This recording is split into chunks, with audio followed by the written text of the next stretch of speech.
Всем привет! Это небольшой видеоблог относительно того, что происходит сейчас в команде, как мы готовились, ну и чуть-чуть хотел поделиться инфой по результатам наших матчей, первых официалок. Ну, начнем с того, что, собственно, как вы уже знаете, мы сейчас тренируемся с Майком. Он сейчас выступает в роли стендина, и в ближайшее время мы будем играть все официалки, тренироваться вместе с ним. У нас с середины, мы как бы собрались, скажем так, в середине июля на немного такой тим-толк, на то, чтобы пообщаться. Как бы я собрал игроков и аналитика команды, мы вместе обсудили моменты того, как я буду строить игру, как мы будем, скажем так, как мы будем играть в будущем, как мы будем менять немного стиль игры, и вообще я объяснил свое видение того, как должна тренироваться команда и как она должна играть. После чего у нас был небольшой, ну не то чтобы отдых, но такой небольшой перерыв, потому как Стика не мог играть, и игроки тренировались индивидуально.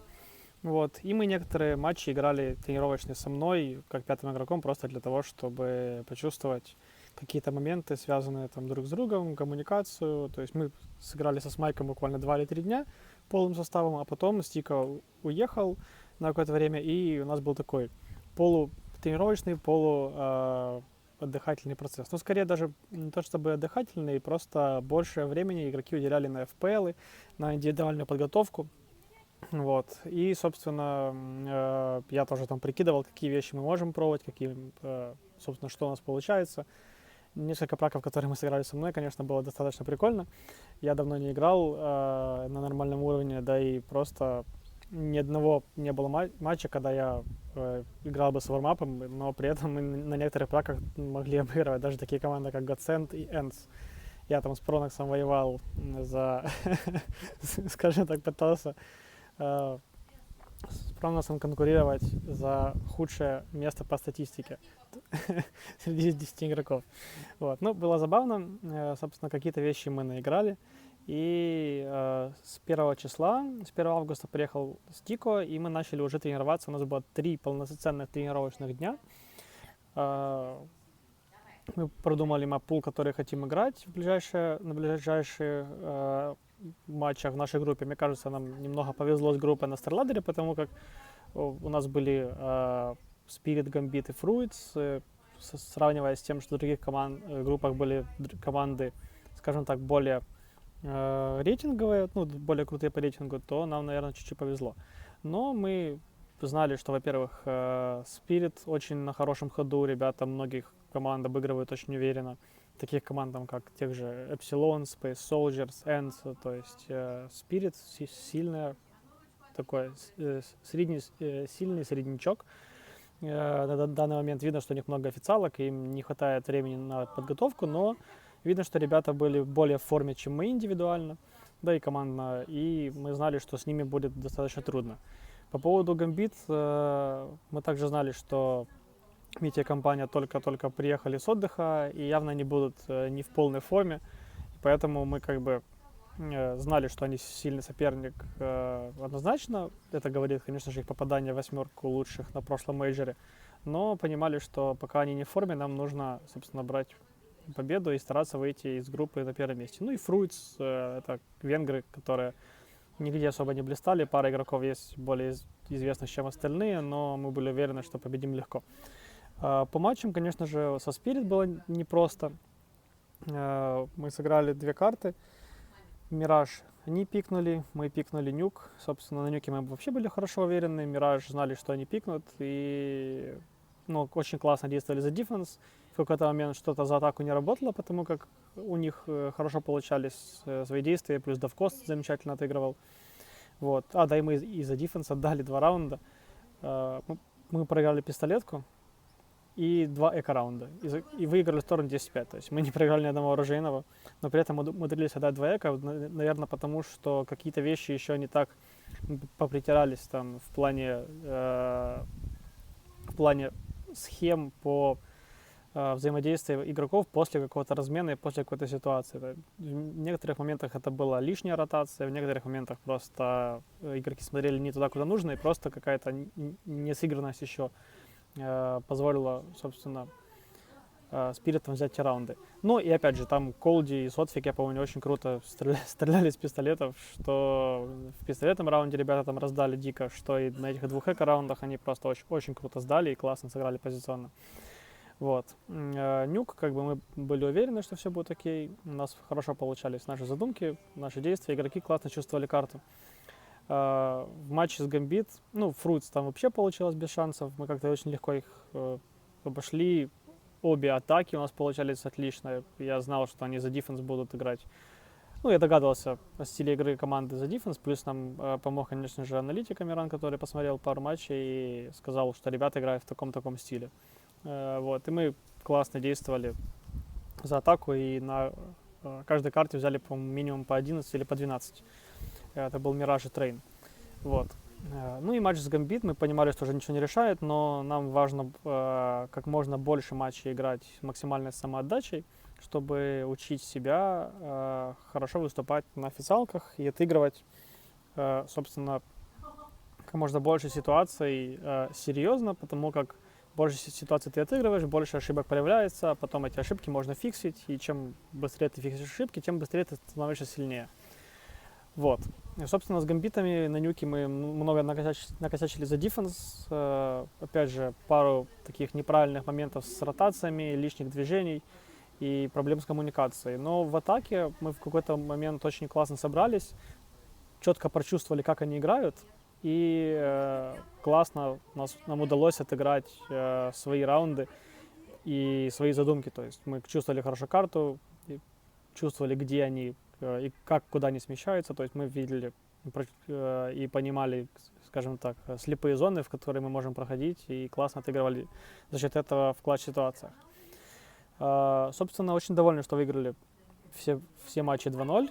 Очень, я доволен, что, да, конечно, можно говорить о том, что соперники пока что были не такие сильные, а кто-то был, может быть, не в форме, как, например, Гамбит.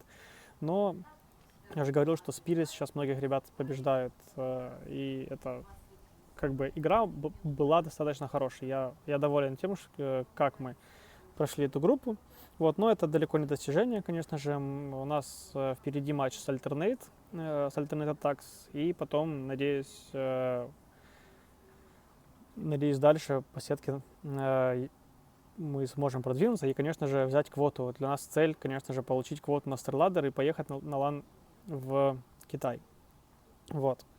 По поводу маппула хотел бы сказать, что вот вы, многие вижу в чате и вообще, в чатах Твича там говорят, и вообще в комментариях, мол, что, Ашеры, Трейн, Ашеры, Мираж. Прикольно, потому как, да, многие карты будут совершенно новые, и вообще мы будем играть все 7 карт, и на каждой карте будем готовы биться с каждым оппонентом. Вот, поэтому у нас маппул будет очень широкий. Из планов это, конечно же, выложиться на 100%, чтобы хорошо подготовиться к матчам с Attacks и, надеюсь, будущим матчам в StarLadder и получить квоту. Потом у нас в 20-х числах начинаются матчи на ESL Pro League, который ESL ESE Pro Division, как самый крутой. То есть нам очень важно будет сразу в нем хорошо начать выступать. Также, возможно, мы соберемся на буткэмп в конце августа в Киеве. Но я пока не могу сказать по этому поводу точно. Это пока планы. Мы тренируемся много стараемся, работаем над собой. Собственно, стараемся улучшить нашу игру и улучшать ее с каждым тренировочным днем. У нас реально очень серьезный рабочий процесс. Вот. И надеюсь, что в скором времени он даст серьезные плоды, и мы будем показывать очень классную, уверенную игру и выйдем на новый уровень. По поводу вопросов относительно Смайка, как я говорил, он уже стенд-ин, он играет за нас, играет официалки. Если мы пройдем на турнир в Китай, он, конечно же, полетит с командой в Китай. До определенного времени он будет в, скажем так, тестовом периоде, то есть мы смотрим, что он может как бы какие у него, как быстро он прогрессирует и другие моменты. Вообще мне он нравится как игрок, у него в нем много потенциала, и только плодотворная работа над собой, конечно же, покажет, как быстро он может прогрессировать.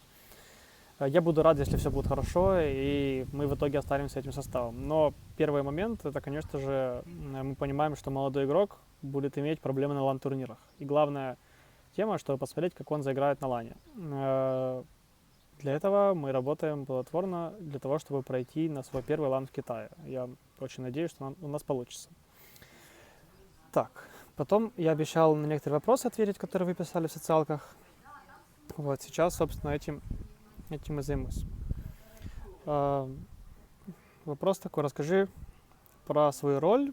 Ты геймлидер, поясни, что значит, какие команды, советы ты даешь. Во время игры я занимаюсь координацией, собственно, и планированием, полным планированием плана на игру. То есть я все в голове строю определенную цепочку раундов, которые нам неплохо бы делать для того, чтобы вести игру под нашим, скажем так, в нашем ключе. Вот. Ну и, конечно же, координирую по ходу раундов, смотря на то, что происходит, и стараюсь сделать это правильно, чтобы наша команда взяла раунд. Так. Ну, потом вопрос был про пятого игрока, будем ли мы останавливаться на Смайке. Я только что на него ответил. Впечатление от игры с ним хорошее, он, конечно, немножко такой более агрессивный в некоторых моментах, чем нужно, и нам как бы нужно, чтобы он, конечно же, прогрессировал и научился играть более грамотно. Но я вижу, что он растет, и понимаю, что очень трудно ему, потому как очень много информации в голове, очень много моментов, на которые нужно обращать внимание, плюс коммуникация, это английский язык, и я понимаю, что это трудно, но он старается, и это главное. Потому как главное это стараться выкладываться на все 100. Я вижу, что он реально старается, и надеюсь, что все будет хорошо. Вопрос был о том, что где-то Simple говорил, что мы ему прислали приглашение, инвайтили.